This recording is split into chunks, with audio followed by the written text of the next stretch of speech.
Your memories on This Week.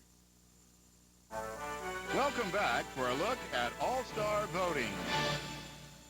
In 1949, baseball fans across the country cast the most significant vote in All-Star history when they elected 4 African Americans to the squad. Jackie Robinson, Roy Campanella, Don Newcomb, and joining me now is the 4th member of that illustrious group, Larry Doby.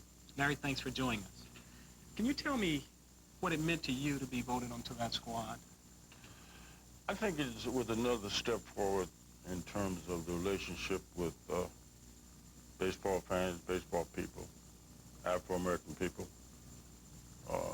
because when you find yourself in that position and the fans have showed their respect and understanding in terms of being a part of the All-Star game and being, the first Afro-Americans being a part of the All-Star game, it is actually another step forward as far as the whole process as far as baseball is concerned, as far as being a learning project for all America, for this country.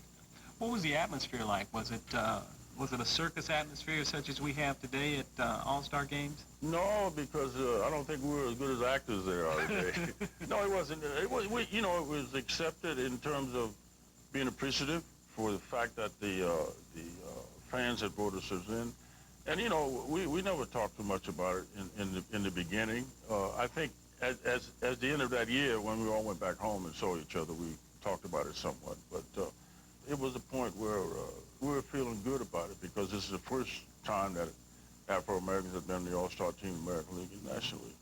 Well, Larry, the fan balloting in 1957 wasn't quite as astute as it was in 1949 because that was the year Red fans went a little overboard. The 1957 All-Star Game in St. Louis offered a fair representation of the American League. Casey was there, so was the Mick, and Ted Williams. But National League manager Walter Alston was seeing red, thanks to a last-minute ballot stuff by the fans of Cincinnati. 7 Reds made the starting lineup, with only Stan Musial able to buck the Crimson Tide. That forced Commissioner Ford Frick to meet with the owners, and they decided to insert Hank Aaron as a starter instead of Wally Post, and Willie Mays over Gus Bell. That still left 5 Reds, including one who saw the overbalance as a carryover from the previous year, catcher Ed Bailey.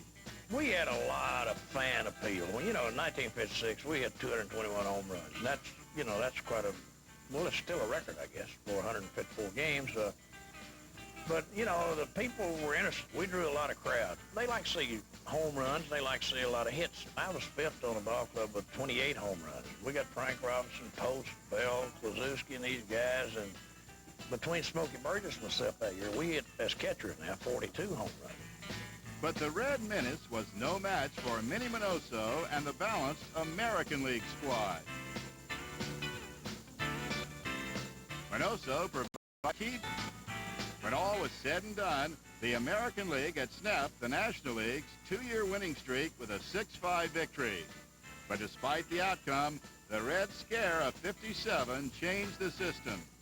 In '58, the All-Star votes were taken away from the fans and given to the managers, players, and coaches. It wasn't until 1970 that Bowie Kuhn returned the vote back to the fans.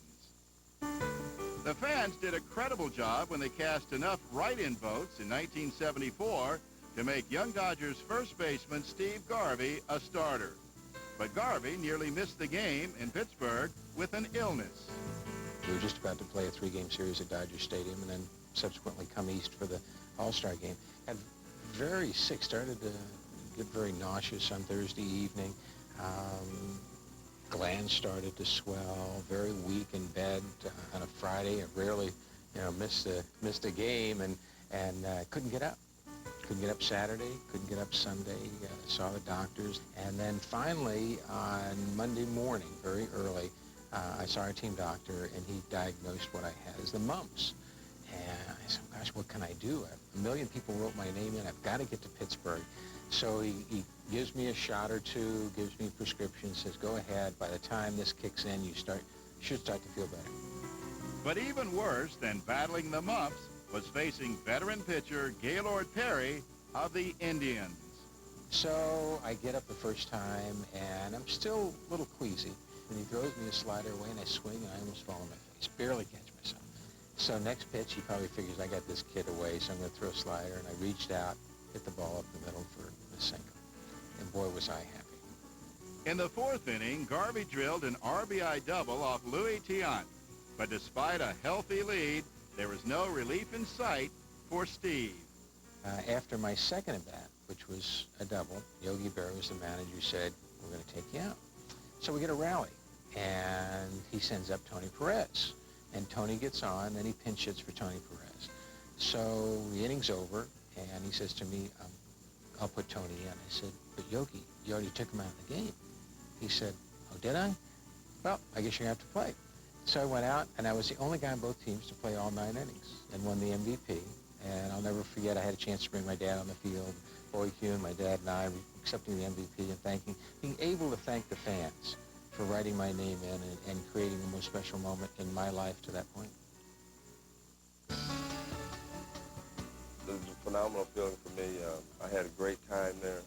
I mean, and the gala that goes on with it, you know, all the things that are involved with the All-Star game, the parties, the hooplas here and there, the gifts that you get. I mean, everything. I mean, this is something that was beyond my wildest dreams, and I was a part of it. And, like, I was one of the highest vote getters on the team that year. All-Star throwbacks from the Bird to the Big Unit coming up.